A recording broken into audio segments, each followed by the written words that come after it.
굿을 보면은 굿을 맡은 날 점을 보고 굿을 하기로 약속을 하고 제갓집하고 축원카드를 써놓는다든지 굿 비용을 받는 날 이 굿의 핵심이 되는 몇몇 조상님들이 여러분이 머릿속에 떠오르고 그 조상님을 느끼게 돼요. 그래서 굿날을 잡아놓으면은 굿이 끝날 때까지 그 조상님들의 직위를 받게 돼요. 굿을 진행할 때 남편 쪽 조상 따로 부인 쪽 조상 따로 이렇게 해줘야 된다고 하니까 손님들이 그렇게 하면은 부담스럽다고 표현을 한대요.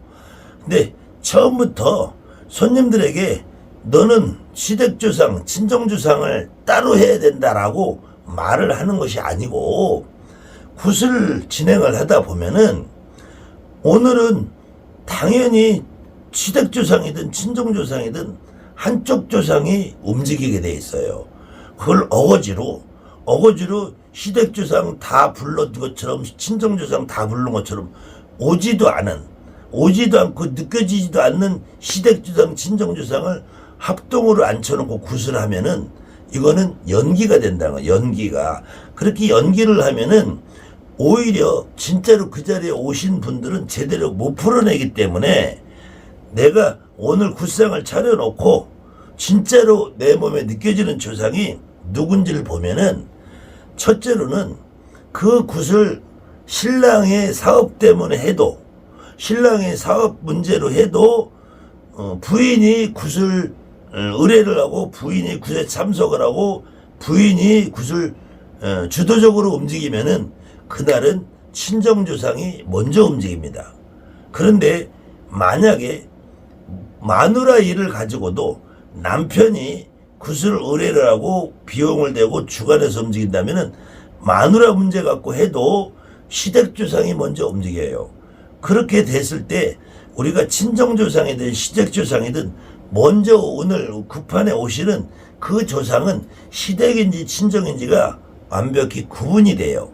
다만 그래도 부부가 살기 때문에 시댁조상이 주가 움직여도 친정조상이 한 분에서 두 분 정도는 움직여줄 수 있다. 시댁조상이 먼저 움직여줘도 친정조상이 한 분, 두 분 움직여줄 수 있다. 그래서 이번 일에는 시댁조상이든 친정조상이든을 위주로 풀고 그리고 나면은 그 집이 무조건 잘 풀립니다. 무조건 잘 풀려서 그 다음번에는 내가 하지 말라고 해도 보살님 이번엔 저번엔 우리 친정조상 했는데 요번엔 우리 시댁조상 좀 해서 한번 풀어주세요. 그래 그럼 상처해보자. 그럼 그때는 거의 90% 시댁조상이 주가 돼서 옵니다. 그래서 처음부터 너 오늘 굿하고 나서 굿하고 이번에 친정조상 풀고 내년에 시댁조상 이렇게 말을 하면은 당연히 손님들은 부담스럽죠.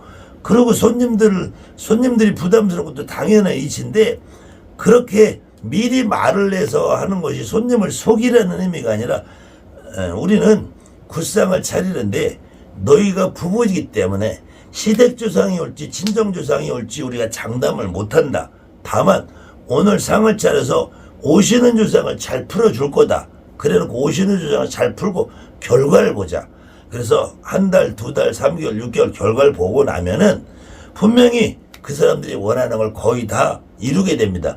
그러면 당연히 그 굿에서 친정조상이 왔든 시댁조상이었든 굿을 의뢰하신 분들은 그것이 문제되지 않아요. 그런데 그 다음에 또 다른 문제가 생겼을 때 그때 다시 굿을 하자고 하면은 이번에도 똑같이 어느 조상이 올지 모른다. 그렇지만 해보면은 작년에 시댁조상이 와서 올해는 친정조상, 올해는 친정조상이 있으면 내년에 시댁조상 이렇게 움직이는 것이 오히려 조상님들이 더 이치가 정확해요.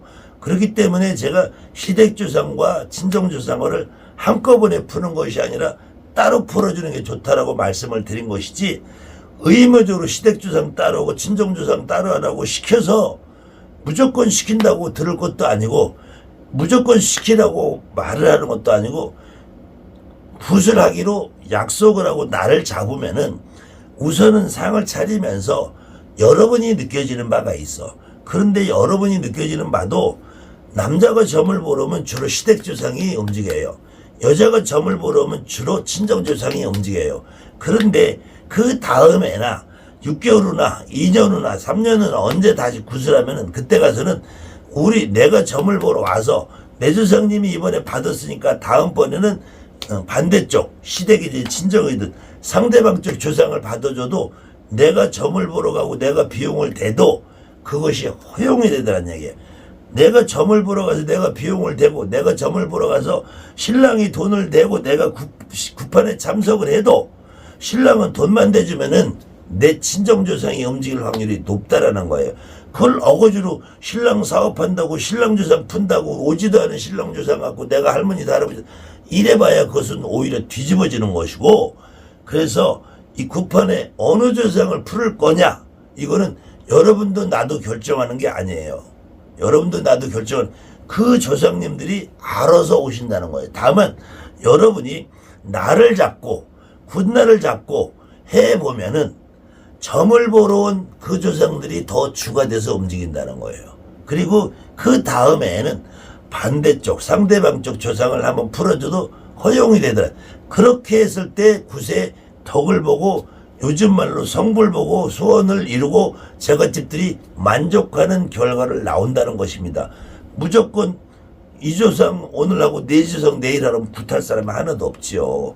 그렇게 구슬하라는 게 아니에요. 그리고 무당이 시댁조상을 풀 거냐 친정조상을 풀 거냐도 내가 미리 정하고 선택하고 결정해서 하는 건 아니라는 거예요. 굿을 잡아놓으면은 내가 직일 받는 느낌 있고 어느 조상이 오는지 내가 알아요. 그걸 제가 시댁조상 친정조상 따로 풀어야 된다 따로 푸는 의미는 아니라는 겁니다. 여러분의 느낌과 그날 오시는 조상님이 어떤 조상이 나오나 그 조상을 풀어주면 돼. 그게 정답이라는 겁니다.